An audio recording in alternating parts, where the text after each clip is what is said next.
Merci, professeur Bosch. Alors, je suis Audrey Murray. D'abord, je vais vous dire que j'occupe mon poste depuis seulement 100 jours. Alors, je suis encore à apprendre mon métier. Alors, c'est avec beaucoup d'humilité que je vous rencontre aujourd'hui. J'ai quand même des choses à vous dire.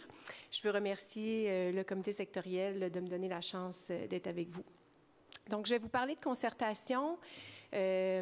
Dans un contexte où on a besoin de développer une culture de formation continue, mais dans un contexte de rareté de main-d'œuvre. Je pense que c'est un contexte particulier qui vous fait rencontrer des défis qui sont tout aussi particuliers.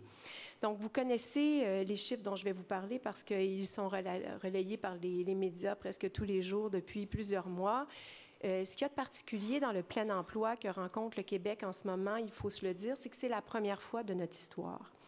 Et ce que ça crée d'abord des enjeux concrets que vous vivez tous les jours à recruter la main-d'œuvre dont vous avez besoin ou à la garder, mais ça crée aussi une situation nouvelle dans la façon de s'y prendre. Donc, c'est deux choses qu'on vit en même temps, je pense, dans le plein emploi, ce qui n'est pas le cas de l'Ontario ou des États-Unis qui ont déjà vécu des périodes de plein emploi. Pour le Québec, c'est nouveau. Donc, en plus de l'enjeu concret qu'on rencontre, on doit aussi s'ajuster dans nos stratégies. Et quand je regarde votre secteur d'activité qui est réparti dans des régions concentrées dans certaines régions, on voit que quand on projette dans le temps l'enjeu de rareté, que dans le fond, vous êtes sous zéro dans la croissance de la main-d'œuvre active pour les prochaines années dans les principales régions où vous êtes situés. Donc, clairement, c'est non seulement une réalité maintenant, mais c'est une situation qui va perdurer un petit moment et qui, je pense donc, vaut la peine d'être regardée plus comme une situation qui nous force à l'innovation et à adapter nos pratiques en regard de la main-d'œuvre et notamment de la formation.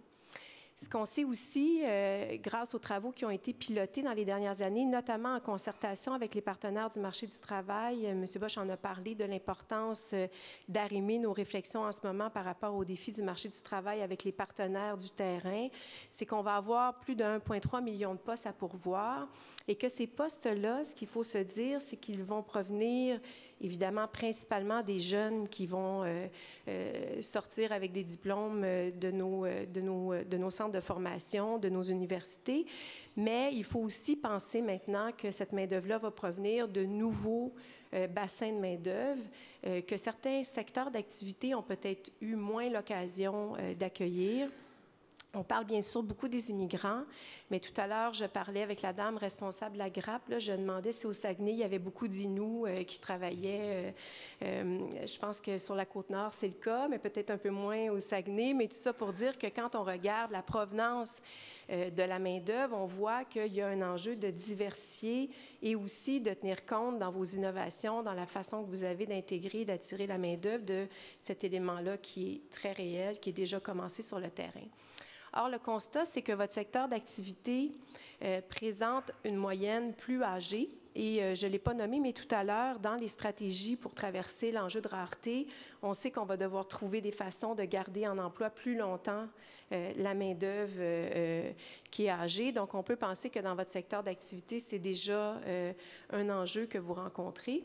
Et je l'ai déjà dit, donc, assurément, la diversité va être un enjeu. Puis quand on regarde la composition de la main-d'œuvre qui travaille dans votre secteur, évidemment, on voit qu'il va y avoir un enjeu de gestion de la diversité parce que c'est un secteur qui est quand même assez homogène à ce moment-ci avec les données qu'on a. Donc, quand on essaie de penser à la formation innovante ou comment on traverse vers des entreprises 4.0 dans ce contexte-là, c'est sûr que votre secteur, ce n'est pas le cas de tous les secteurs, rencontre un défi important au niveau de la compétitivité mondiale dans le contexte de rareté qu'on connaît. M. Bachand a nommé tout à l'heure, vous y étiez très intéressé, tous les enjeux de tarification que vous vivez en ce moment. Donc, une pression très forte pour accélérer dans les investissements technologiques dans vos entreprises. Et évidemment, il faut que la main-d'œuvre vous suive, il faut que vos gestionnaires vous suivent, il faut que la culture d'entreprise accompagne cette grande transformation-là. Donc, la formation, ce n'est pas une option. Et quand j'ai essayé de comprendre un peu où vous en étiez, j'ai vu qu'il y avait déjà des bons coups dans vos entreprises. Vous êtes particulier parce que vous vous connaissez bien. Il y a des très grandes entreprises qui sont peut-être mieux structurées, mieux outillées pour organiser de la formation au sein de leurs entreprises. Vous en avez des plus petites qui ont peut-être besoin d'un plus grand coup de main. Donc, il y a quand même deux réalités dans votre secteur, mais on voit que déjà, il y a en place des pratiques qui sont gagnantes quand on pense au compagnonnage, au fait d'utiliser les connaissances des travailleurs expérimentés pour faire du transfert de connaissances, à la présence de stagiaires dans vos entreprises. Vous allez voir, je vais vous parler des différentes stratégies autour de ça qui sont en train de prendre de l'ampleur. Programme d'apprentissage en milieu de travail qui est peut-être moins utilisé, qui peut être un levier nouveau à regarder pour vous dans le contexte de rareté de main-d'œuvre. Et évidemment, d'avoir une culture de formation continue. Je pense que M. Bosch l'a soulevé. En l'idée, il y a des enjeux macro autour du fait d'être une société qui se met en mode formation, recherche et développement et qui accompagne ce mouvement-là du 4.0.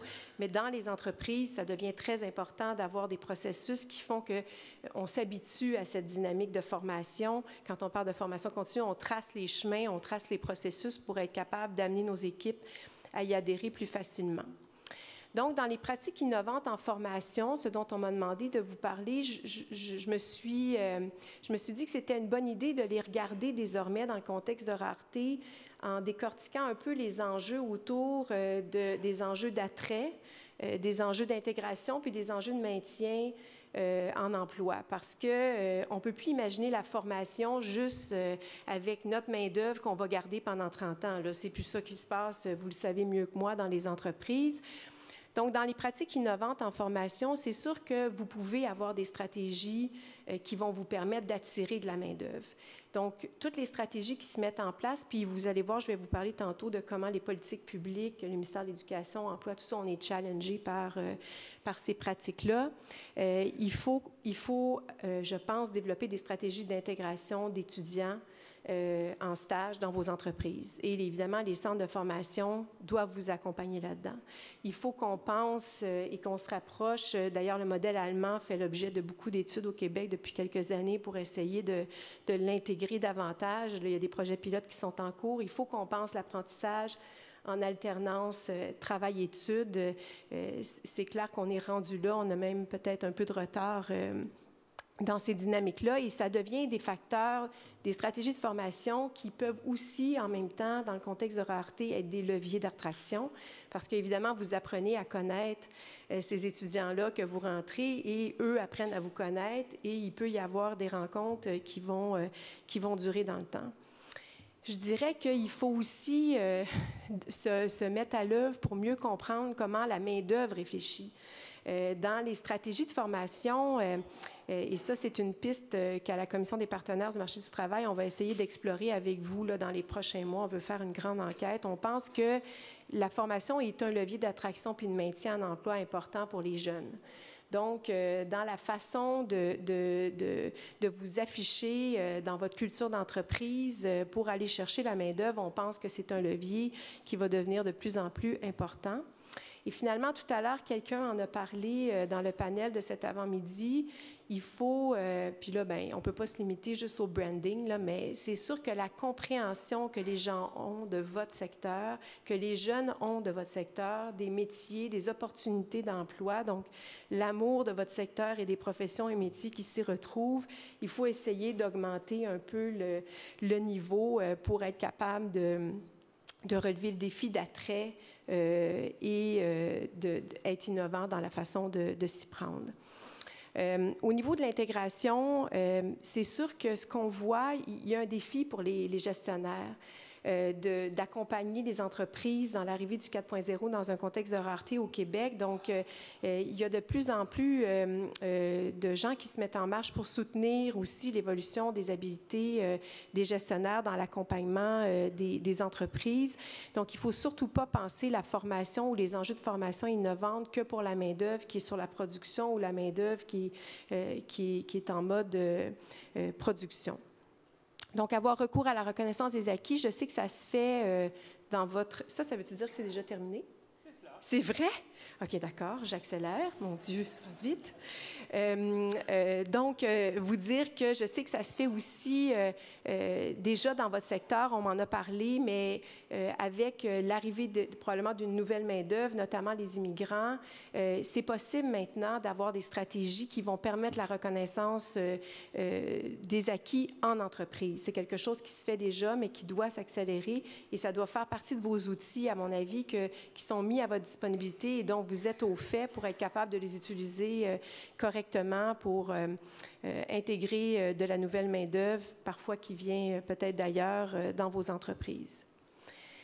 Pour retenir et améliorer la productivité, quand on pense aux pratiques innovantes, vous n'êtes pas sans savoir qu'il y a quelques mois, il y a un programme qui a été lancé par Emploi Québec et la Commission des partenaires, peut-être vous n'êtes pas informé de ça, pour justement soutenir la formation des équipes de gestion et de la main-d'œuvre pour vous accompagner dans la diversification de vos marchés, de vos produits, pour justement contrecarrer les effets des tarifs douaniers.